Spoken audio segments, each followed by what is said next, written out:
All right, what do we have here?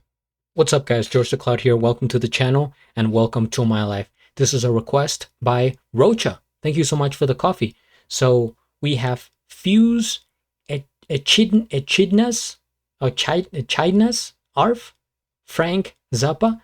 Echidna's Arf sounds like the name of a pub that you would have heard in like The Hobbit or something like that. But yeah, anyway, I've been reacting a little bit to Frank Zappa. I'm just dipping my toes in the water. So if you have suggestions, feel free to comment down below.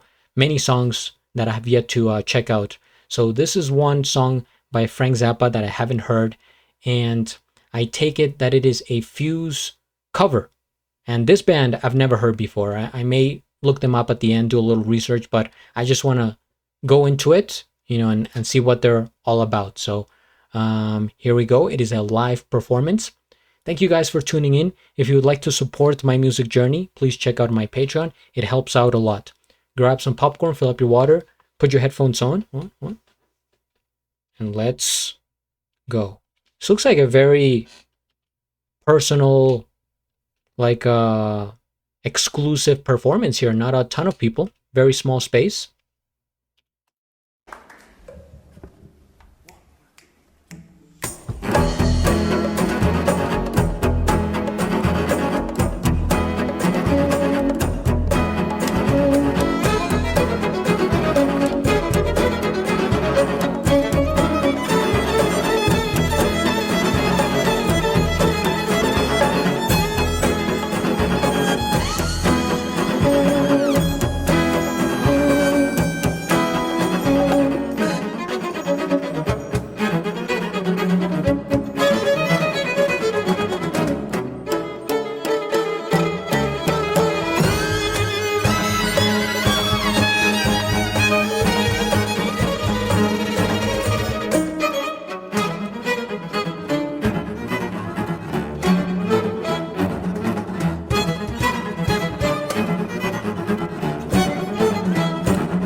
This is so dramatic.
My eyes, my ears.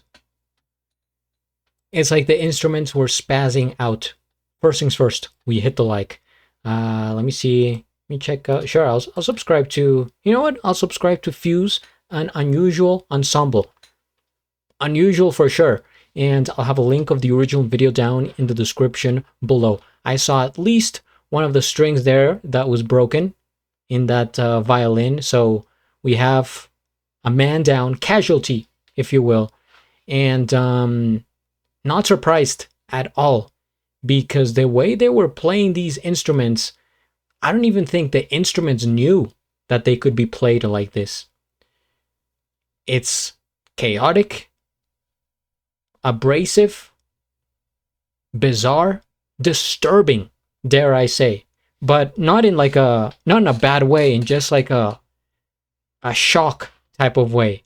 It's like, how does someone come up with this? It sounds like a genius, crazy person that would have, composed this in like an asylum or something like that, because the notes are so like jumpy. They're really sharp. How do I put this? It's like a storm. It's like a very aggressive storm, and you can never get comfortable with this piece. It's meant to really keep you alert at all times, and they build up so much suspense. There is tension. It's like they're like attacking each other, like some sort of otherworldly battle is going on that we can't even see in like a different dimension. It's to the point where I feel like this could be considered avant-garde, right? Super out there, artistic in a way that defies conventional music.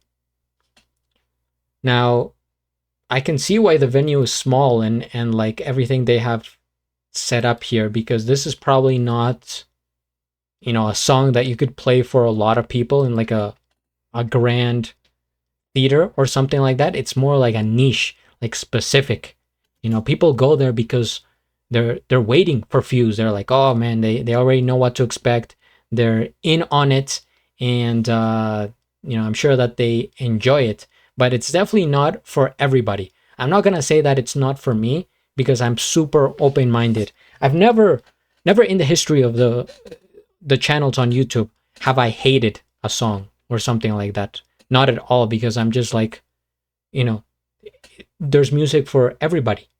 And even for one person, there's a lot of music. There's different genres, even for one person.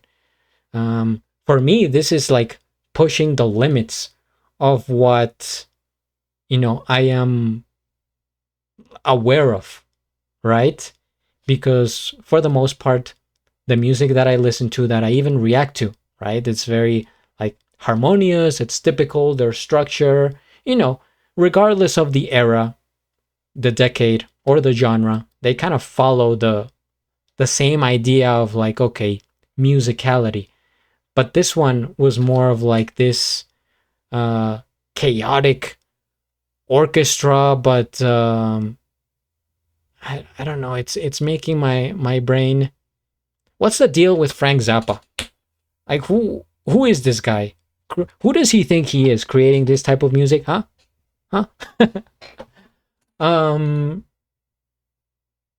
It takes a special type of person to play this music, for sure. Like, I'm sure all these individuals, they are, in terms of like what they like and what they're into, they're compatible with each other. That's why they're there. But it's definitely, to me, a niche. It seems like something very specific, like particular set of people would enjoy this type of music. I mean, as a performance, I enjoy it. This is not a song that I'm going to listen to, personally, like close my eyes and say, oh man, a Friday night, I'm gonna put on this song, for my enjoyment. Not really, to be completely honest. but as a performance though. You know, grab some friends, grab some people. Hey, let's check this out. This is super interesting. This is very, you know, I'll show you something you've never seen before, and then I'll take them to the show. That kind of thing. So it's a different type of experience, right? It's not that it's, you know, less enjoyable, this or that, but it's just different. That's how I'm gonna put it. Well, that was something else. Who is Fuse though? Let's check them out. Fuse musicians. They're like well, it's definitely not this one. It was a late 1960s American rock band. Huh. Recorded, performed by Fuse. We got the violin, we got the cello, double bass, viola, another violin, and drums. So I'm going to look up for now the meaning of the song, if there is one. I'm sorry, Mike.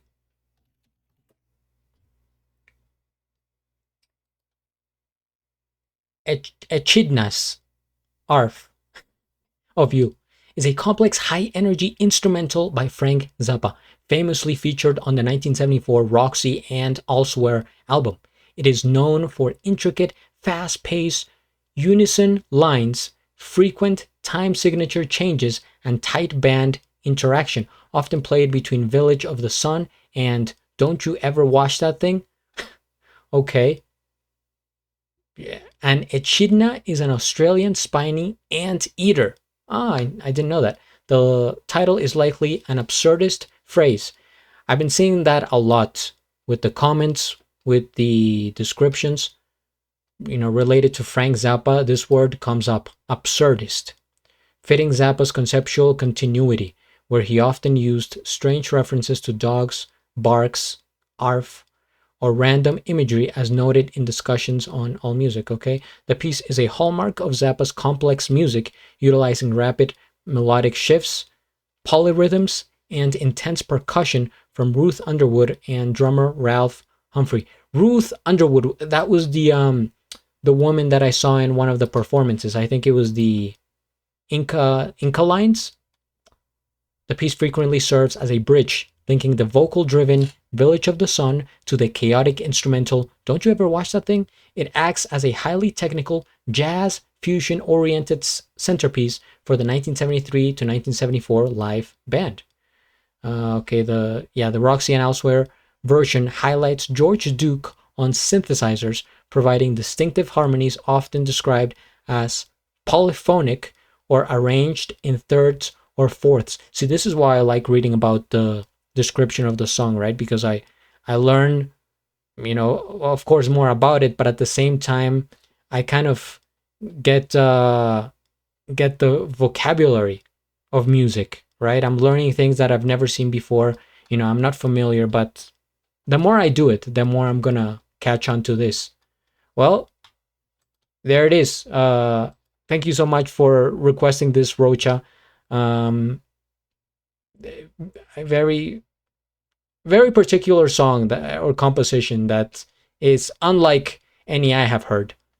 If you guys have suggestions, please subscribe, hit the like, and at the end, do a flip. Till the next.